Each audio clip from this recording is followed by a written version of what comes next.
According to a recent United Nations report, conflict and violence are on the rise, with more countries having experienced violent conflict in just the last few years than at any other point in almost 30 years. This is despite a declining trend in absolute numbers of war since 1946. MSF humanitarian and health workers are witness to this worrying trend and have seen firsthand the devastating impact of conflict on affected populations, especially on their access to healthcare.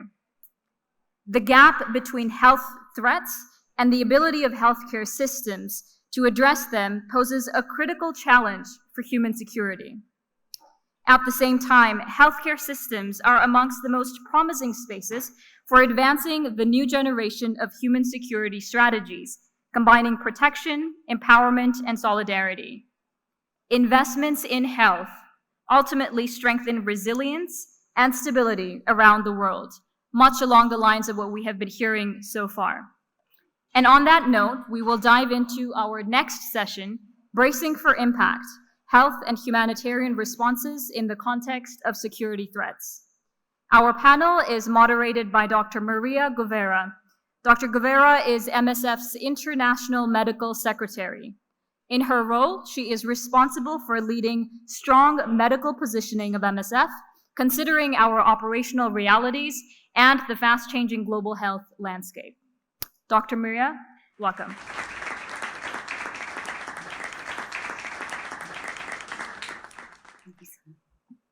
So I'm going to try to read this without my actual glasses. This is my seeing far glasses, and I forgot my other glasses.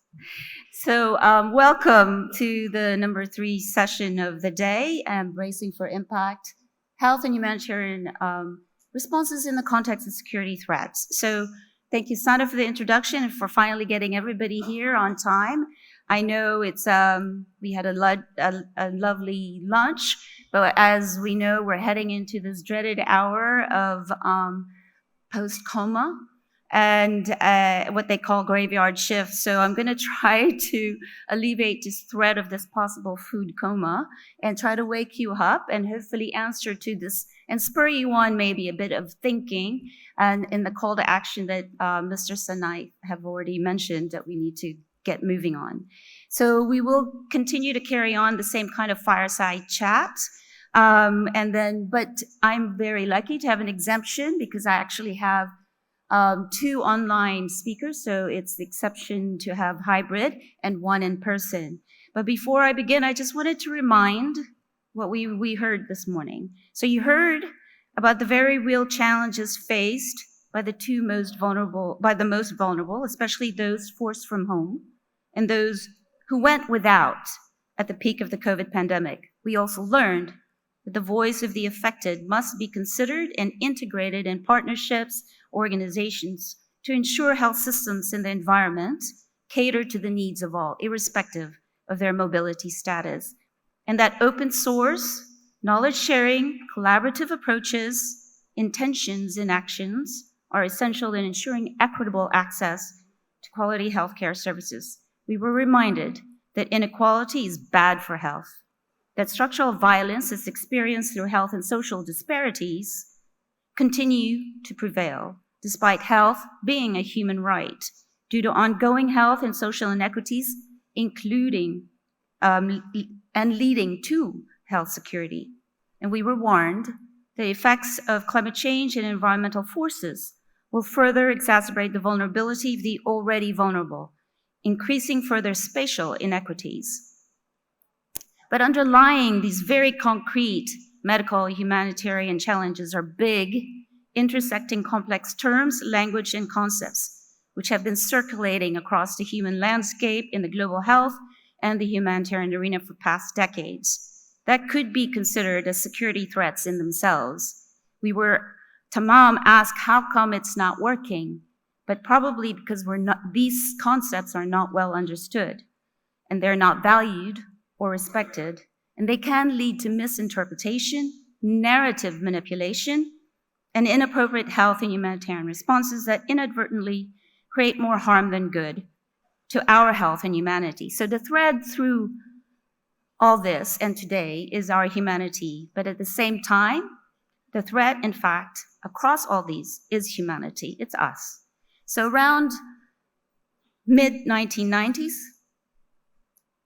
UNDP put forth a new concept of security, right? So it's freedom from fear, freedom from want, and proposed a shift from the focus on territorial security to people security. So going beyond the traditional military and national security concerns into non-traditional human-centric formulations, elevating health as one of the main security threats, along with economy, food scarcity, environment, personal, community, and other political issues.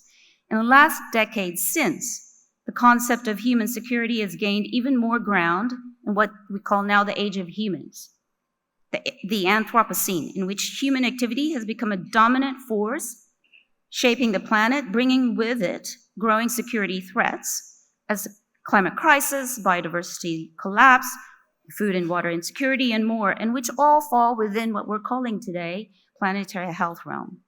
But this dominance and self-centeredness come with a cost. The great paradox of this Anthropocenic age is, according to some people, the dualistic reality of everything being simultaneously better and worse at the same time. So while our global life expectancy has more than doubled in the past decade, century, and both child mortality and global poverty has reduced, we remain determined to self-destruct, making our home and planet Earth nearly uninhabitable. So despite the security threats playing out at the global scale as a series of recent public health emergencies that we've seen, we heard about Ebola, we've heard at length COVID, and climate-related disasters, we continue to fail to learn the lessons and do that which is right, even if we know the right thing to do. So, and we do this at the detriment of our own health and well-being as humans. We've also lost in our species expansion, great expansion, the basic understanding of what it means to be human and humane. So somewhere, somehow, something got lost in translation. We're not only in the midst of a constant health humanitarian crisis, but probably in a paradoxical crisis of our humanity. So for this next hour, I wanted to zoom out just a bit, maybe even to the planetary level. And I realize many of you are already well versed on what these are, but I believe we always need regular review, regular regrounding, and maybe redirection at just what all I've just said. What are these concepts? How do they intersect, and how do they actually really truly translate into the policy instruments and practice that they should be? Because these narratives, the language, if we don't speak the same one, can be translated badly. And at the end, they have truly direct impact and consequences on the field realities. More often than not, they are very negative, as we've already heard this morning. So to bring in these big concepts, we need big brains, and we have many already in the room, but we're lucky to also have 3 of our panelists who actually are experts or researchers into these topics. And their work has focused on crossing borders through interdisciplinary studies to help us navigate this complicated, interconnected landscape, help us take it down a notch, and remind us at what is actually at the heart of the issues, what really matters. I will not delve into their bios because they are online, and I do urge you to read them. But sufficient to say, we have Dr. Benjamin Mason-Meyer, who is online with us, who is a professor of global health policy at the University of North Carolina at Chapel Hill. He's a prolific author on over 100 articles looking at the development, evolution, and application of human rights and global health. We're also joined online by Liz Willits, who's a planetary health policy director at Harvard School of Public Health, and who is an expert in interdisciplinary policy, analysis, and communications on biodiversity, climate change, pollution, food systems, and community health for marginalized populations. And finally, present here with us, Nishant Sirohi, who I invite to come on board, is our resident Health and Human Rights Fellow at the Geneva Health Files, whose research focuses on the relationship between human rights and development, especially issues related to social inequalities, environment, and health. So to begin with, we always need to understand, to begin to understand anything, we always need to set the foundations, remind us of the fundamentals, and just basically go back to basics. And these are key. So we're going to ask each of them to give us a bit of a 101, not to offend anybody, but I think it just is important to be reminded. So first, on the first 101 is on human rights and global health. Benjamin, I'm going to ask you, in your opening statement in your website, can you hear me okay? I can hear you. I hope you can hear me back. Perfect. So in your website, you said health is a human right, boldly. And we know that human rights was formulated in 1948. It was developed and constructed by humans in the wake of the atrocities experienced in the Second World War. It's supposed to be universal, inalienable, indivisible, independent, equal, and non-discriminatory, to which all states are obligated to respect, protect, and fulfill. Unfortunately, increasingly so today, we see many of these articles, the 30 articles of the Universal Declaration of Human Rights, neither respected, protected, nor fulfilled, with health being consistently a victim of such. And what we see in our medical humanitarian work at MSF is that health access is hardly made available, accessible, acceptable, or of quality, and effectively not secured at all for anyone. As a human rights expert, and one who crosses these borders between international law, public policy, and global health, can you provide us the basic 101 on health as a human right? And now how is that translating or not today? Thank you so much, Maria. These are challenging times for human rights and global health, and I hope to open the conversation by clarifying the relationship between human rights law and international humanitarian law. I'm grateful to MSF for this invitation to speak with you about ongoing reforms in global health law, because I believe that they provide a path to strengthen human rights in global health governance. I'm sorry I couldn't join you today in person, but I look forward to joining my fellow panelists in discussing how human rights have been tested over the last 75 years since the Universal Declaration of Human Rights, and especially in the COVID-19 pandemic, and to consider the global health law reforms that will be necessary to shape the future of human rights and global health governance. In opening this conversation, thank you for the chance to introduce the field of health and human rights, drawing on our foundational volume on foundations of health and human rights, and clarifying how human rights law has provided an international legal obligation that can help to support the moral goals of equity and social justice that have been addressed throughout the day. In considering human rights under international law as a basis for public health, I really want to begin with the idea, as you mentioned, Maria, that health is a human right. This idea that is proclaimed for the first time in the aftermath of World War II, with the Constitution of the World Health Organization in 1946, becoming the first international declaration of a right to health, and embracing the aspirations of nations to build a healthier world out of the atrocities of the Second World War. The UN, as you said, would subsequently detail these rights as a foundation for global health governance in the 1948 Universal Declaration of Human Rights, which would bring together the world's post-war aspirations to think about the wide range of interconnected rights that would be necessary to bring the world together in peace and in justice, including within this Universal Declaration of Human Rights, a right to health that would encompass both health care and underlying determinants of health. And yet the development of these human rights under international law would face challenges amidst the Cold War.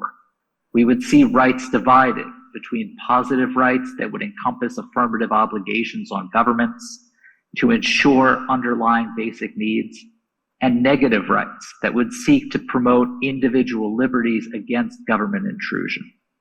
And so from this foundation of a universal declaration a foundation that would be divided amid the Cold War, we would finally see rights begin to come together amidst the early years of the AIDS response in the 1980s, where it became clear in the context of this new emerging disease threat that human rights and public health are inextricably linked.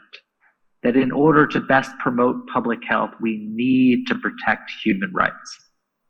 This gave rise to a health and human rights movement, which has evolved over the last 25 years to provide a powerful force for promoting the universal rights frameworks that underlie equity and justice in public health. And yet, despite this evolution of human rights, despite this rise of a health and human rights movement, just as at a moment when human rights were finally being mainstreamed in the World Health Organization and across global health governance, we see the ways in which the COVID-19 pandemic, the rise of authoritarianism and right-wing populism, that these forces have shaken the very foundations of human rights in global health, with nations often responding to pandemic threats as security threats. And in these pandemic times, it will really be crucial to understand the importance of human rights amid this securitization of health. I look forward to the conversation and look forward to thinking about how we can raise the level of human rights in some of the reforms that are taking place in the coming months. Thank you.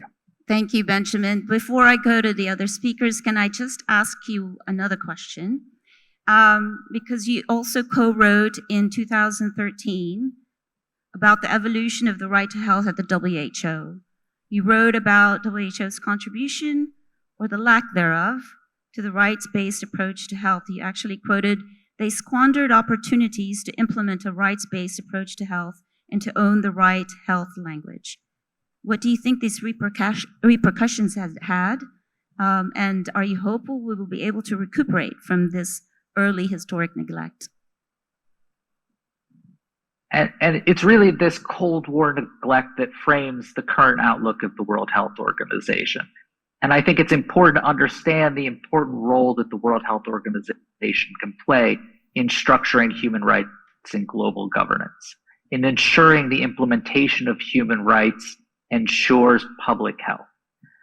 We recognize when we talk about the World Health Organization that global health governance has become a basis to realize a more just world through public health.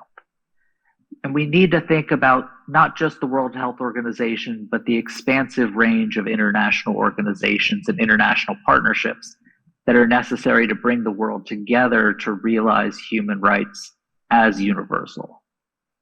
Human rights really provide authority in global health governance. They're laid out in the Constitution of the World Health Organization and the constitutions of a wide range of international organizations. And international organizations can support the implementation of human rights both by assisting states, by assisting governments in implementing rights at the national level, but also independently in their responsibilities in both the mission that these organizations carry out and the way in which they carry out that mission.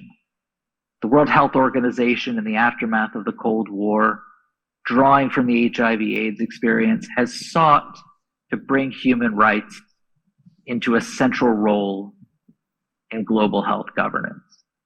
And following the Cold War, the UN called on all international organizations to what they called mainstream human rights, to make sure that human rights are central to all the policies, the programs, the practices of international organizations.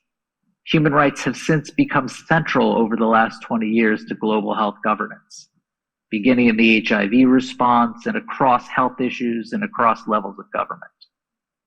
And we looked across a wide range of international organizations to see the ways in which international organizations are advancing their public health work through human rights, but also recognizing, as you said, the ways in which the World Health Organization squandered key opportunities to make the right to health central to both its mission and the ways in which it carries out that mission.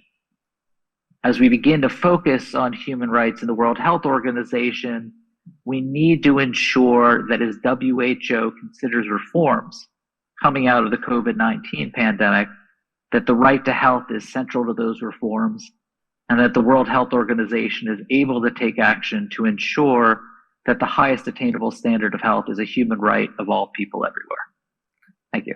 Thank you. Thank you. I hear the first call to action that it's everybody's responsibility to remind about the human rights and our role in that, and that it's just while the World Health Organization are world health leaders, we are all part of this, have part of this responsibility. But you also refer to this narrative on securitization, and I'm going to turn to Nishant in the room before I go to Liz, who is our resident research fellow in health and human rights, as you had written about this. For MSF, well, for the UN Security Council, the first moment that health came on the table was obviously HIV, and we've heard a lot of the big progress that has made with the issues or the discussions that we had in the previous panels. And that was it was brought on the table by Kofi Annan in 2000, and the second was Ebola in 2014 in the wake of West Africa. And when MSF, in fact, for the first time in a very rare moment, presented twice in September of 2014 at the UN Security Council. It's not the third. It's not the only times. We also came back the third time, and that was on the attacks on Kunduz in May 2016. Both led to some action. The second one, in the attacks on Kunduz, was about the launch or the unanimous voting on the UN Security Council Resolution 2286, which we know today remains disrespected. But going back to that first Ebola, that was when we knew that the security was health security, and the securitization narrative became a double-edged sword. So I wanted to turn to you, Nishant, to kind of walk us through your positioning around the securitization narrative and the need for a rights-based approach, perhaps. Thank you, Maya. And first of all, thank you, MSF, for having me on this panel. Maya, I will respond to this question in two parts. First, it's critical to understand why and how the securitization narrative emerges. And second, what are the dangers of it? So for the first part, the main rationale behind presented for the securitization of health is that the highly pathogenic infectious diseases spreading internationally may undermine the political, social, economic basis of states' stability. And those who advocate for the securitization of health say that it serves a dual purpose. They say that it strengthens the public health system from biosecurity perspective, and then second, it defends naturally occurring diseases. Certainly, the securitization raised the political profile of the situation in hand and generating political commitment and mobilizing financial resources, but at the same time, it mutes civil society criticism because of the linkage between the bioterrorism with the infectious diseases. And at present, the practice continues to broaden the notion of international security by expanding and including social and development issues, including the climate change. On the other hand, the concept of securitization remain centric to national security and defense rather than people and overall community health. And once securitized, the issue at the hand definitely receive immediate and priority action without legal and democratic constraints, which are very, very critical. So what happened? At present, rather than strengthening the public health system, in the global public health system capacities in the global south, the health system strategies of the global health governance institutions and the developed nations are focused on surveillance and monitoring of infectious diseases, which has the potential of outbreak, of international outbreak and spread from global north to global south to global north. And we see as over the decade, the securitization of health has led to the led to the substitution of the disease-oriented policy of the WHO with the security-oriented policy of the policy, which has severely impacted the health response and vis-a-vis impacted the access to medicine, and it has overshadowed other political, social, economic, and other non-medical determinants of health. For example, that the IHR, the International Health Regulation, legally requires the member states to maintain minimum core capacities for monitoring, surveillance, reporting of infectious diseases. But at the same time, WHO does not provide any additional financial support for the member states, and it has impacted a lot in the global south, because many states prioritize the international compliance on monitoring and surveillance, and they fall short in investing in their public health infrastructure. Also, there are studies which shows that historically there's no clear link between infectious diseases and political instability. For example, the Spanish influenza pandemic of the late 1920s and the HIV AIDS epidemic in the Africa have no detectable effect on political stability. In fact, what on the other hand, what really happened is the greatest danger is the knee-jerk and coercive reactions of the non-affected states. And as we have seen in the COVID-19 pandemic, as a response to the COVID-19 pandemic, which was highly securitized, that surveillance, monitoring, and data sharing system are not enough to respond to public health emergencies when developing states don't have access to countermeasures, access to vaccine, therapeutics, and yeah, yes. So therefore, we need to have a people-centric approach. Even if we are having if you're putting securitization, the security framework in the health, we need to put people in the center instead of like interest of few states to move forward. Great. So in the discussions we had in the preparations, you had mentioned about also the evolution to consideration of the slow burn problems. Yeah. Can you elaborate a little bit more on that? Yes. So I think for me, the slow burn problems are big problems which are underestimated and do not receive the same kind of attention as we give to COVID-19 pandemic, because they're happening at such slow pace and changing. Though they're happening at such a slow pace, but they're changing things around us, because our focus tends to be high on severe emergencies and events like COVID-19 pandemic, and we tend to ignore. So for me, climate change and climate change induced problems and challenges are the biggest slow burn problems. And for example, that agriculture failure as a result of climate change, which may lead to migration and movement of people. And there are also other examples of slow burn problems, which particularly in health, which are not coming out of infectious diseases or vector-borne diseases or epidemic or pandemic. For example, mental health.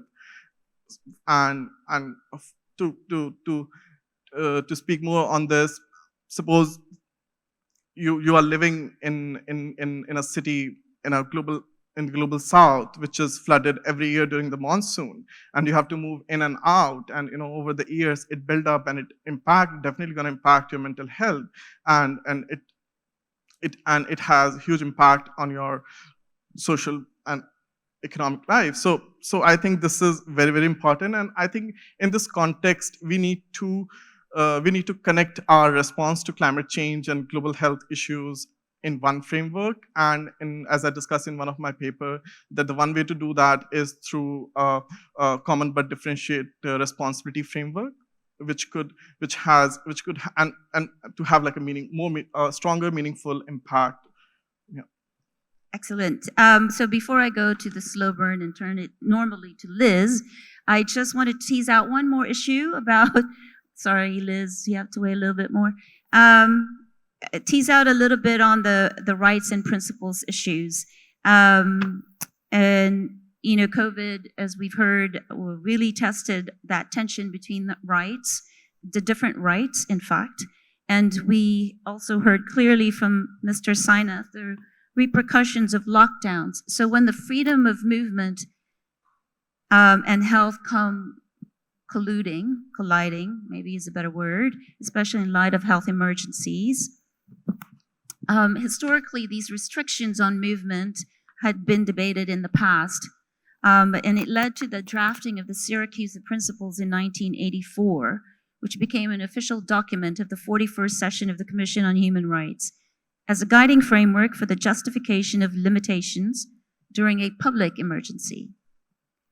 It specified a few different types of emergencies, but it was hardly referenced in or during the peak of COVID, and it felt like it was an afterthought. And for MSF, we did try to incorporate a bit of that language in our messages, especially with regards to people on the move and those falling outside the system. I just wanted to turn to Nishant and then Benjamin, if you had any insights on this and what can be done or is being done already. So maybe Nishant quickly, and then Benjamin. So freedom of movement is not an absolute right under the international human rights law. So it may be subject to certain restriction, and those restrictions has to be in accordance with the rules laid down, and for example, the Syracuse Principles.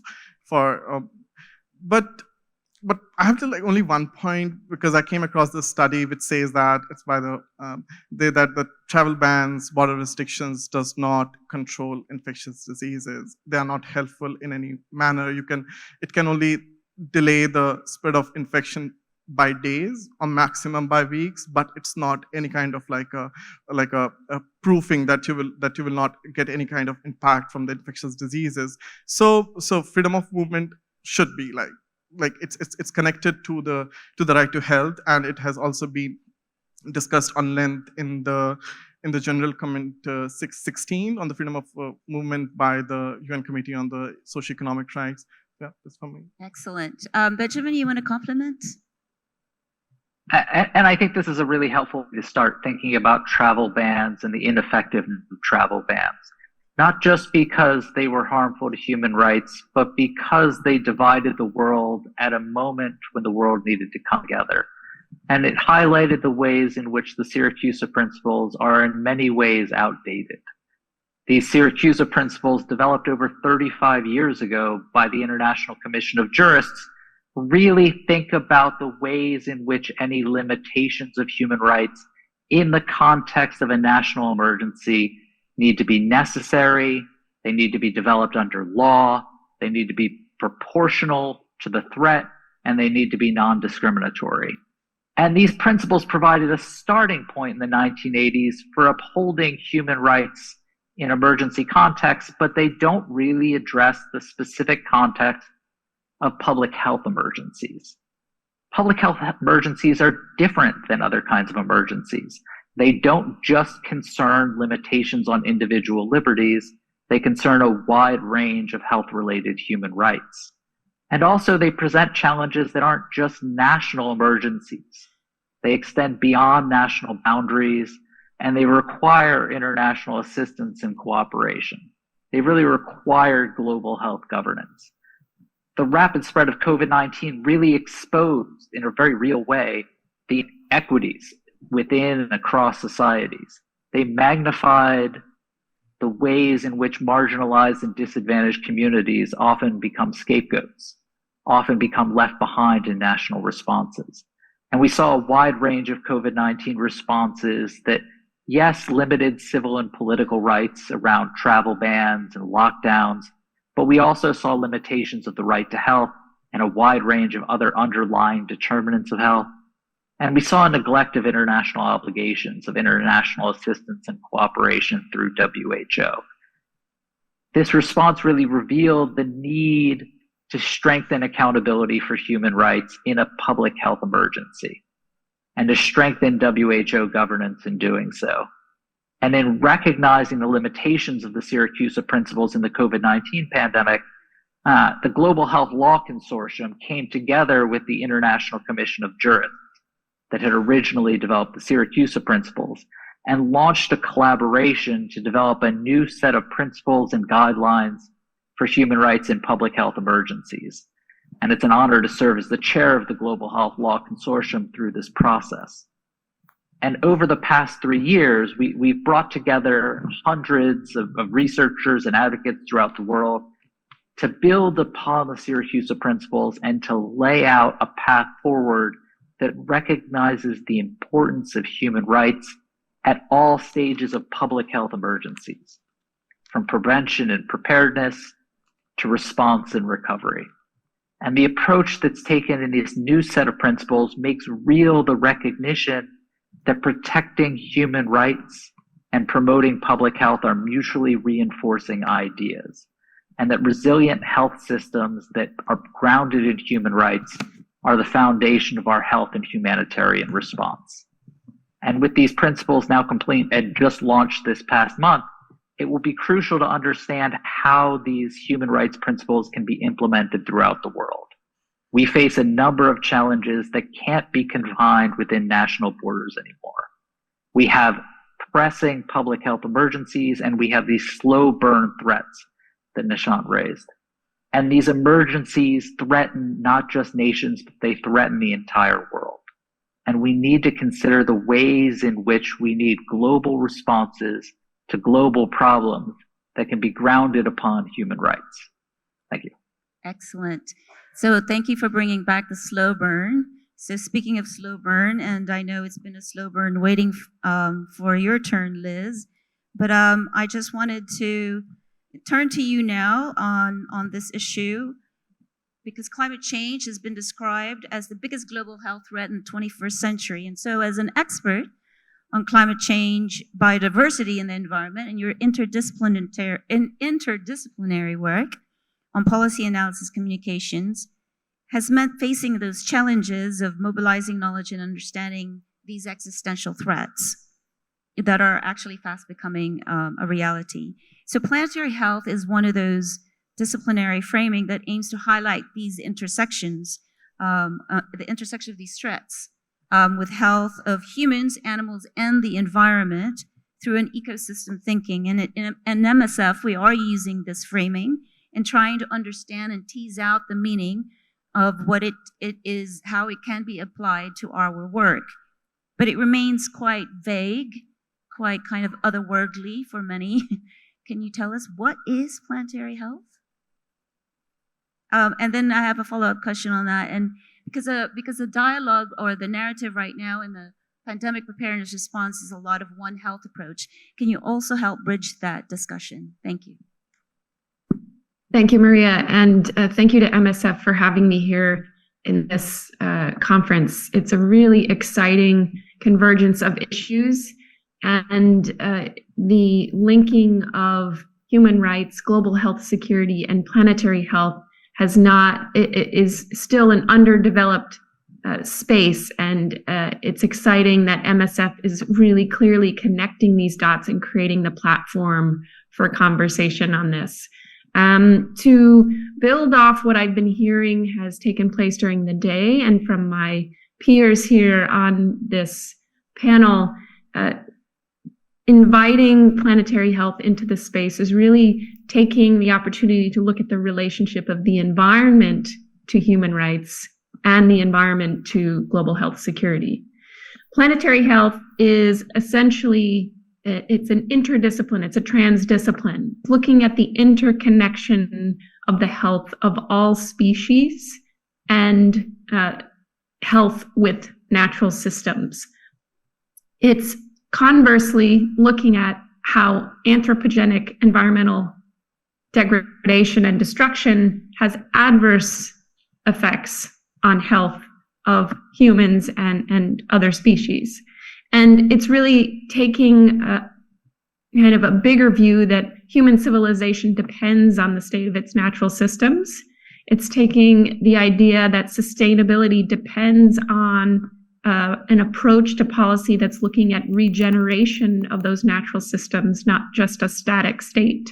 And then, from the policy approach, it's it's the ability, planetary health is the ability to see a landscape view to converging and compounding risks to environmental systems and the threats to those systems. You ask a tricky question with planetary health and One Health, and some refer to them as cousin concepts. They're really aiming at the same thing, which is this idea of interconnection of human health and the environment. The One Health definition specifically outlines the interconnection with animals and plants and the environment as a whole. Conceptually, though, planetary health tends to expand that approach by considering the idea of planetary boundaries. This idea that there are 9 planetary boundaries and that we are encroaching on threats to our natural systems that span across climate change, biodiversity loss, the introduction of pollutants or what are called novel entities, the changes to our freshwater cycle, ocean acidification, to the ozone layer, etc.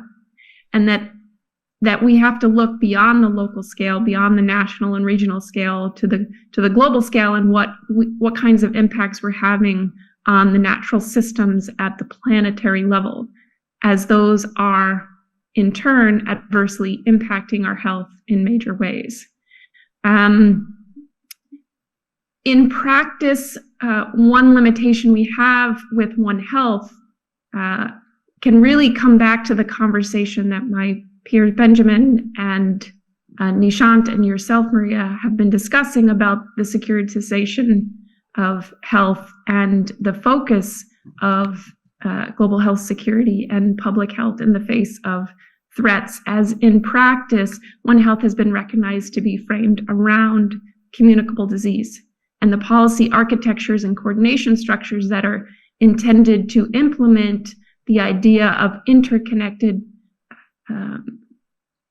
health of human health and environmental health are really still stuck in a narrow space. And the intent with planetary health is to look beyond that. And so I think there are really interesting ties between how we talk and think and structure the approach to this interconnectedness, and the terms planetary health and One Health are looking towards holistic approaches to health and environment. In practice, there's still some barriers, and hopefully they will kind of become more similar than not. Great. Thanks, Liz. I have many more questions, but before I go to the actual practice parts, translation into policy into practice, one of those initiatives will be to review the pandemic accord and what is ahead of us. Before I do that, I just wanted to touch base and quickly on the conventions that actually is around climate change discussions, the Conference of Parties and the Convention on Biological Diversity. Do you have any comment on that framing, Liz, before we jump on the pandemic accord discussion? Yes, and I just jump in really quickly. Talked about the relationship between health security and rights and planetary health. And I would just comment, building off of previous discussion, that at the moment, global health security is not scoped for planetary health.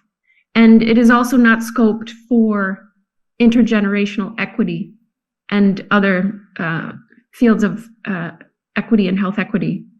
And it's not scoped in that sense by norms, by frameworks, by definitions, and by the kind of defined requirement that global health security focus on communicable nature of disease. And as planetary health is looking at kind of converging and compounding risks, one area that global health security has not developed to a great extent is looking at the environmental drivers of some changes, including zoonoses and pandemics.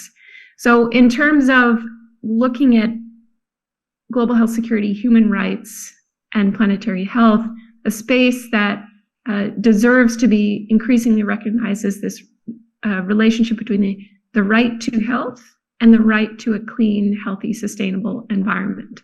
When we start looking at the conferences of the parties, I think you might be referring to both the UNFCCC and the CBD, so the Framework Convention on Climate Change, as well as the Convention on Biological Diversity.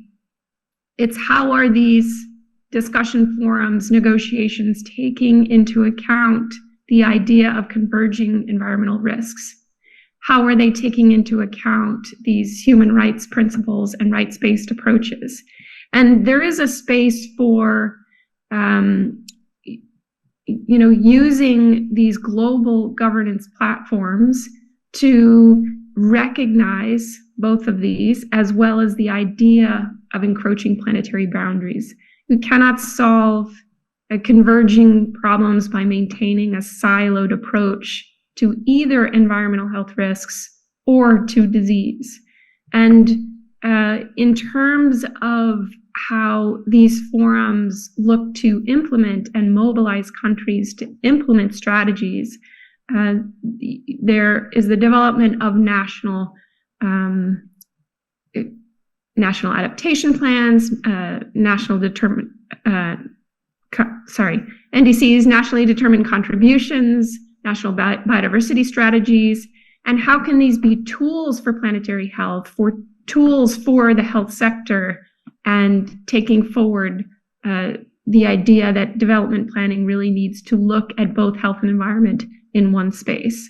And further to this point, both the IPCC, the Intergovernmental Panel on Climate Change, and the Intergovernmental Science Policy Platform on Biodiversity and Ecosystem Services, so the two knowledge bodies that inform the UNFCCC and the CBD, both have strongly recognized the link between health and environment. In fact, the IPCC is connecting planetary health to climate resilient development as a framework for moving forward. So there is a lot of opportunity under those forums, and I'll stop here and dig into these issues as we go forward. Thank you, Liz. I know we started 10 minutes late, so I'm going to ask for that 10 minutes because I do want to open at least a few minutes for questions, but I wanted like 1 minute round from each of our panelists to just give their perspective on the Pandemic Accord, and which is this new treaty that you all have heard mentioned by Gopa in the last panel, and how this came about because of this push and the realization, of course, again, in the wake of a trauma, we decided, we need to do something together and do it right.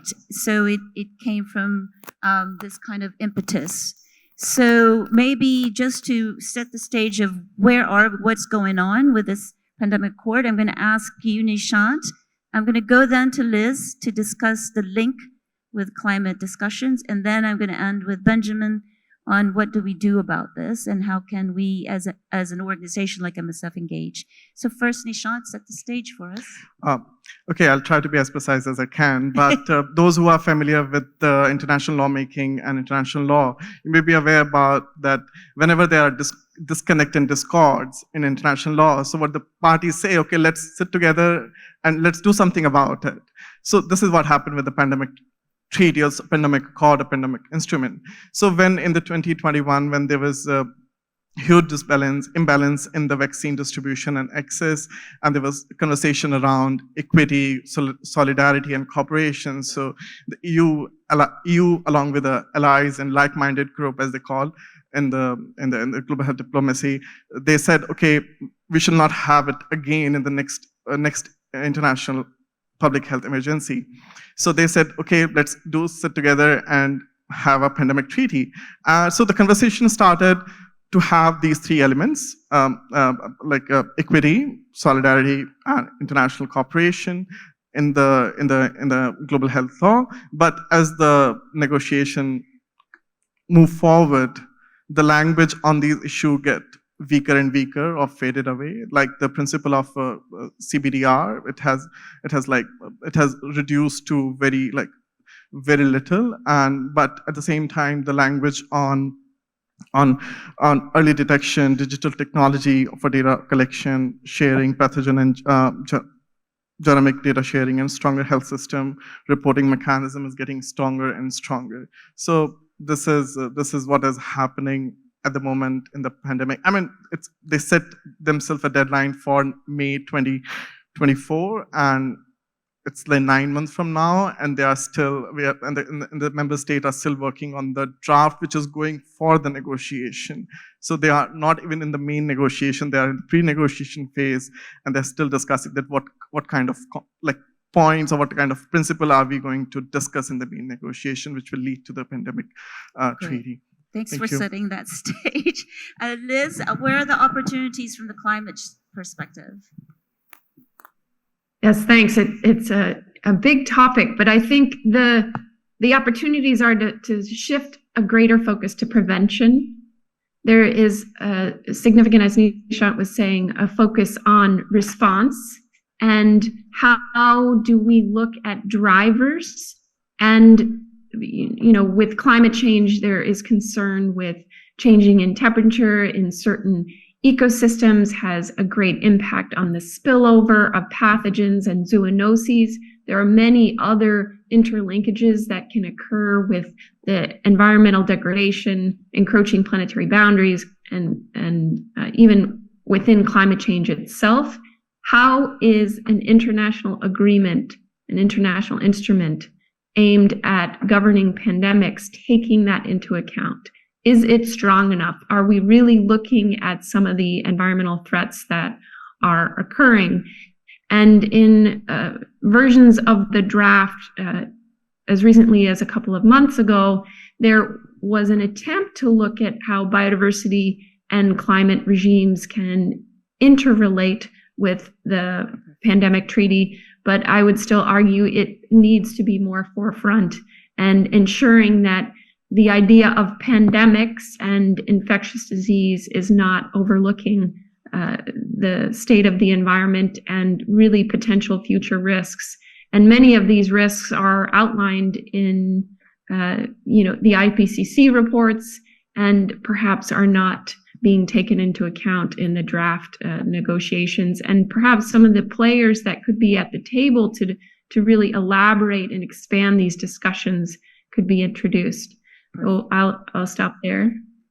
Thank you, Liz. Benjamin, what can we do to engage? So I think engagement is important, and this panel has raised a number of interconnected threats that in the coming year can be addressed through a common solution. And that common solution is really these law reforms that are taking place in global governance in the coming year. In ensuring an adequate framing of these threats and the response to them in the diplomatic process, human rights will be crucial to ensuring the future that we want to build. And in making sure that human rights are central to these global health law reforms, the Civil Society Alliance for Human Rights in the Pandemic Treaty has been actively working over the last 2 years since the idea of a pandemic accord was first introduced, working to support national governments to mainstream human rights in these ongoing reforms, and making sure that human rights present new avenues for addressing these threats, whether it's around common but differentiated responsibilities, whether it's around access and benefit sharing, whether it's around One Health and climate change. These reforms are all taking place in the coming year around both the amendments of the international health regulations and the development of an independent pandemic accord. And this is all happening in the World Health Organization alongside efforts in the United Nations to address pandemic preparedness. In many ways, and as Nishant presented it, the coming months present a really ambitious deadline to develop new global health law reforms, but they also provide a crucial opportunity to safeguard human rights in global health governance, addressing the human rights limitations of the COVID-19 response, addressing the human rights challenges of these slow-burning global threats, and establishing human rights foundations to bring the world together in solidarity. In thinking about this work that's happening right now with civil society, academics have played a crucial role in supporting civil society And it's been inspiring to work with civil society advocates to look at how human rights gaps are presenting themselves in these drafts of the Pandemic Accord, the International Health Regulations, and the high-level meeting of the United Nations. We've been working to understand limitations of the right to health and health-related human rights. We focused on the issues around limitations of human rights in emergency responses, and we're trying to provide a human rights framing for international assistance and cooperation in addressing these global threats, and to really provide a human rights foundation for civil society negotiations. I've been delighted to see MSF really engaging with a lot of these global reforms, recognizing the ways in which these reforms in our global governance institutions play a crucial role in setting the stage and structuring the landscape for humanitarian assistance. And I hope that academic partnerships with civil society advocates can continue to highlight the human rights and humanitarian weaknesses in these negotiating documents, and can recommend reforms that will really be necessary to strengthen human rights in our final global policies. Thank you. Perfect. So it speaks to the humanitarian partnership that we just heard before this session. I just want to open it maybe to 2 comments or questions, and then we'll wrap. Gentlemen, thank you. Thank you. Hi, good afternoon, everyone. Hello again. I'm Rahul Banerjee, and I'm the managing director at Rice and House. We are a policy research think tank based out of New Delhi. So a very important aspect of our work is conflict resolution and post-conflict reconstruction. So during some negotiations or some talks, there has been allegations of use of health access, weaponizing health access to gain political gains, to affect political gains, especially allegations of how Israel is withholding access to life-saving medicines, including COVID vaccines, to Palestinian political activists, or how I remember speaking to some Taliban representatives and how they claim that the previous Republican regime is withholding access to a vaccine to the southern parts of Afghanistan, which predominantly Taliban controlled, in order to bring them down. How exactly do you hold state actors accountable for these human rights violations, right? How do you do that? Thank you. Great. So there's a question on accountability. And then one more question. The gentleman standing up. I'm Jay Prakash from the Delhi Science Forum. I work with the Bhopal gas victims. The point I wanted to raise is we must be talking of not just right to health and safety.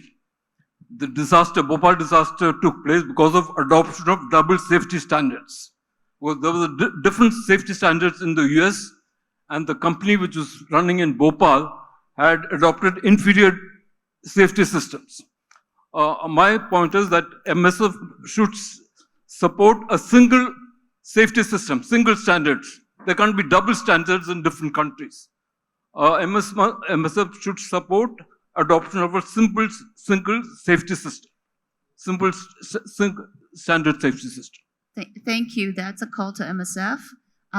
So we have a question on accountability, and I'm going to turn to the panel who wants to answer about that. Nishant, Benjamin, or Liz? I think it's mainly to Nishant or Benjamin. How do we make, even Liz, to make member states accountable?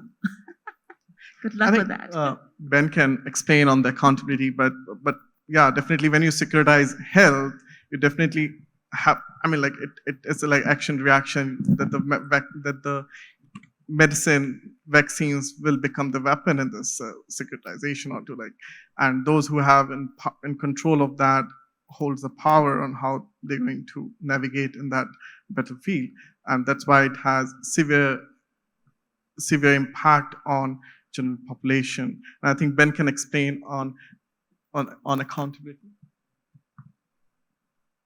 I'm happy to do so, and I think both of these questions raise issues of accountability, whether it's accountability of the state to provide health, whether it's accountability of corporate actors not to harm health. And when we talk about human rights in this context, it's not enough to say health is a human right.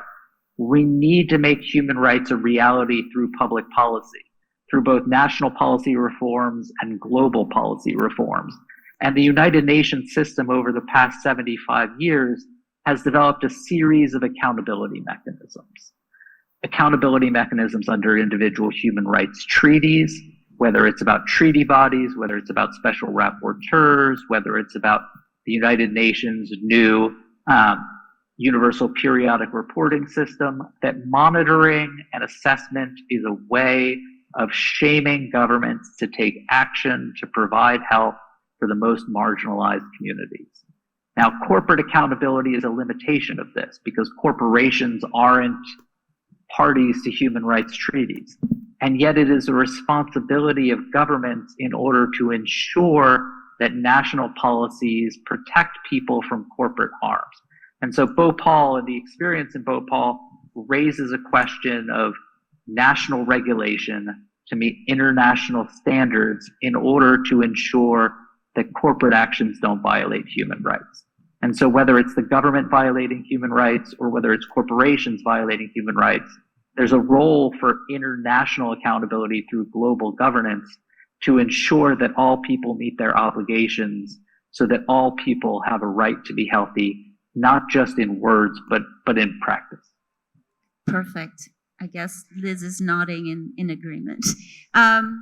I was going to ask a one word from our panelists, but I know the time is ticking away, and so maybe I will just wrap up to say a big thanks, unless there's any burning comments. But I wanted to actually add to the discussions on security threat, maybe seg to the next session, because we talked about the human-centeredness of all that we're doing here. We talked about humanity and the need for this humanity to be that each of us has to have the humanitarian imperative within us. But what's ahead of us is actually a non-human threat that is man-made, which is artificial intelligence. And I was listening to AI and Humanity talk by Yuval Harari, and he was saying there's really not a big threat, a danger in the sense that AI is far from being a sentient being or able to physically navigate. But what they can do and why they're a threat is they can command language and manipulate narratives. They've basically hacked our operating system. And if we don't get our language straight amongst us, we're going to have a problem in the future because they're going to manipulate us. So with that, I think it's important to remember our connectedness as humans and what is really at the heart of each of us, and that we are both the cause and the solution that's ahead. And so the real answer is actually collectively in our hands, and let's see where we go together in bringing health and well-being to all of humanity. So with that, I'm going to say a huge thanks for hanging in there online, Benjamin and Liz, and thank you, Nishant and Danyavat, to all of you here. Thank you.